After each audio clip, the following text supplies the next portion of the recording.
Dalam nama Bapa dan Putra dan Roh Kudus, amin.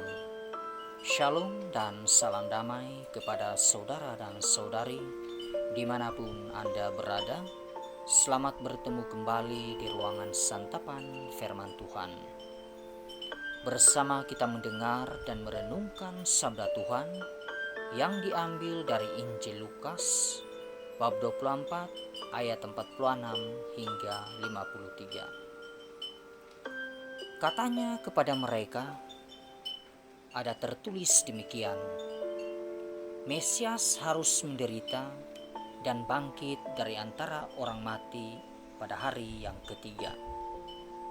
Dan lagi dalam namanya, berita tentang pertobatan dan pengampunan dosa harus disampaikan kepada segala bangsa mulai dari Yerusalem. Kamu adalah saksi dari semuanya ini, dan aku akan mengirim kepadamu apa yang dijanjikan Bapakku. Tetapi kamu harus tinggal di dalam kota ini sampai kamu diperlengkapi dengan kekuasaan dari tempat tinggi. Lalu Yesus membawa mereka keluar kota sampai dekat Betania. Di situ ia mengangkat tangannya dan memberkati mereka. Dan ketika ia sedang memberkati mereka, ia berpisah dari mereka dan terangkat ke surga. Mereka sujud menyembah kepadanya, lalu mereka pulang ke Yerusalem dengan sangat bersukacita. Mereka sentiasa berada di dalam bait Allah dan memuliakan Allah. Injil Tuhan, terpujilah Kristus.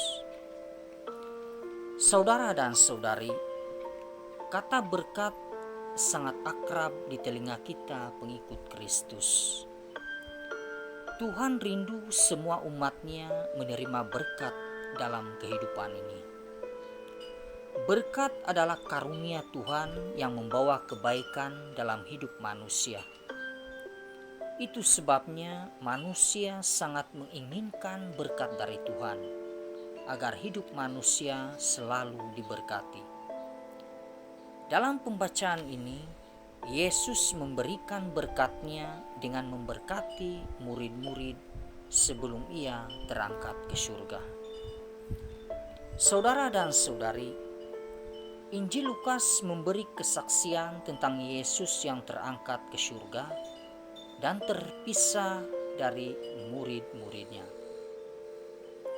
Dalam pembacaan ini ada perkara penting yang dilakukan oleh Yesus sebelum ia terangkat, yaitu pertama, Yesus memberkati murid-muridnya lalu ia terangkat ke surga. Yesus membawa para murid keluar kota sampai dekat Betania.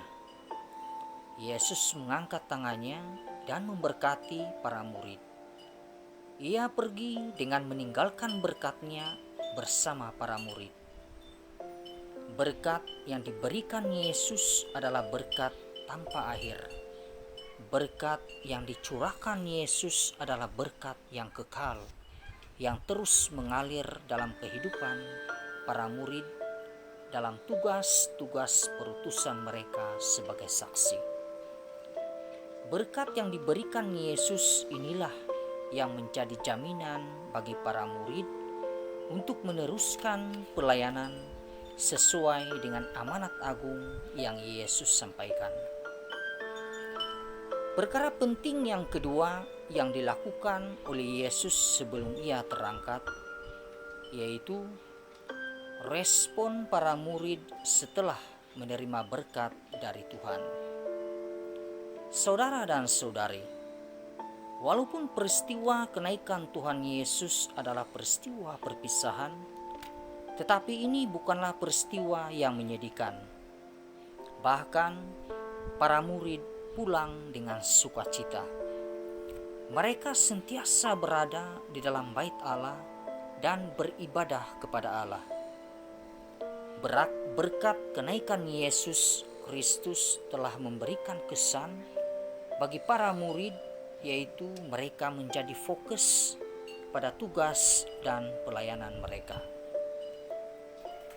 Dan dengan berkat itu juga, umat dan para pelayan dapat melaksanakan tugas dan panggilannya dengan sukacita, rendah hati, dan setia. Dengan kuasa dan berkat Tuhan ini, para pelayan dikuatkan, dimampukan, serta fokus pada tanggung jawab sebagai hamba Tuhan yang diutus. Saudara dan saudari, satu hal yang harus kita ingat adalah berkat Tuhan yang kita terima dari Yesus Kristus. Berkat itu disediakan bagi kita. Berkat itu tidak dapat diambil dari kita. Dan berkat itu akan ada terus-menerus dalam kehidupan kita. Oleh sebab itu, teruskanlah menyaksikan karya kebangkitan Kristus. Tetap setia dalam persekutuan dengan Tuhan. Muliakanlah namanya sentiasa dan nikmatilah berkat Tuhan dalam hidup kita. Tuhan memberkati. Dalam nama Bapa dan Putra dan Roh Kudus. Amin.